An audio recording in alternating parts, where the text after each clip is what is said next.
พอแต่แล้วข้าวแล้วน้ำก็เริ่มหันหน้าหันตาเข้าเฮ็ดหัวเฮ็ดสวนปลูกพืชผักสวนครัวคือเก่าเลยนะพี่น้องกำลังเริ่มทำความสะอาดเริ่มขุดนั้นเริ่มเสียหญ้าที่มันหกนะออกมื้อนี้ก็อยู่พร้อมหน้าพร้อมตากันเบิดทุกผู้ทุกคนเพราะว่ามื้อนี้เป็นวันเสาร์ลูกๆก็พาโรงเรียนมีเวลาลงมาทำความสะอาดสวนนำแม่เว้าเรื่องเฮ็ดสวนเพื่อสิได้เป็นสวนหนึ่งเพื่อสิได้ปลูกนี่ป้าบ่แม่นของง่ายๆเด้เนาะพี่น้องเนาะทั้งเสียหญ้าทั้งขุดตอโอ้ยสมปิสมพัดโดยเฉพาะแม่นสวนข่อยนี่ป้าหญ้าขึ้นไว้เพราะว่ามันเป็นสวนแคมเซแคมน้ำนี่พี่น้องช่วงยามนั้นหั้นน้ำท่วมหญ้าก็เลยขึ้นเหี่ยวขึ้นย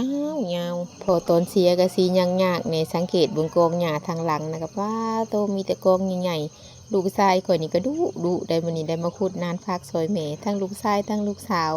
ก็พอได้เวียกได้ย้อนน้ำเขาหั่นแหละพี่น้องพอได้ข้าวสวยบ่ว่ายามเกี่ยวข้าวยามดำนาก็มีแต่เขานี่เลยสวยมื้อนี้ก็ได้มาขุดนานป้าไว้